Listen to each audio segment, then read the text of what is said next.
মাথায় তুলে নাচছে সবাই, কেনই বা হবে না? তারকাদের ভিড়ে নিজ আলোয় উজ্জ্বল এক তরুণ গোলকিপার মুজাক্কির আহমদ, টাইব্রেকারে দুর্দান্ত 2টি সেভ আর পুরো ম্যাচ জুড়ে আত্মবিশ্বাসী পারফরম্যান্স, সব মিলিয়ে নিজের শ্রেষ্ঠত্বের জানান দিয়েছেন তিনি। তার নৈপুণ্যেই তাজপুর মরহুম সাজ্জাদ আলী খান স্মৃতি ফুটবল টুর্নামেন্টে চ্যাম্পিয়ন হওয়ার গৌরব অর্জন করেছে বিএফসি বিশ্বনাথ।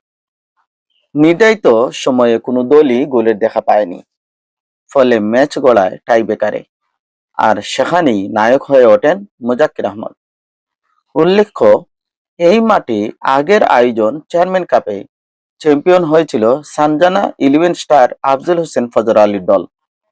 তবে এবার নতুন ইতিহাস গড়ল বিএফসি বিশ্বনাথ।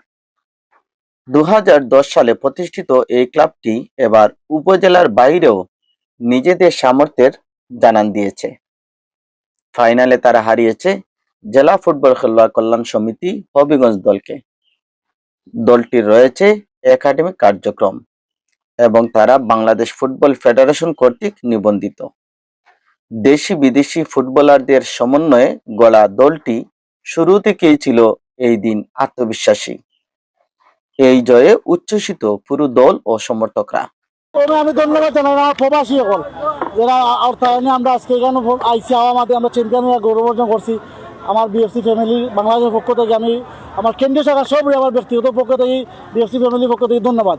আসলে আমরা খুব সুন্দর মরহুম সাজ্জাদ আলী খান স্মৃতি ফুটবল টুর্নামেন্ট 2026-এ আমরা অংশগ্রহণ খেলছি, জিতছি, চ্যাম্পিয়ন হয়েছি। এর চেয়ে আনন্দ আর কিচ্ছু নাই।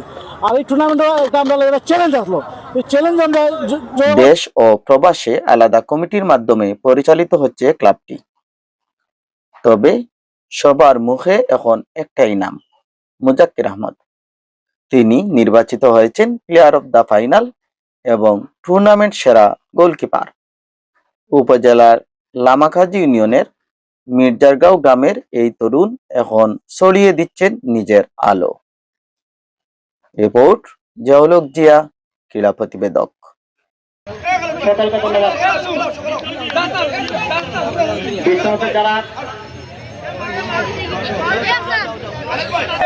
শক্তিশালী দল আছে।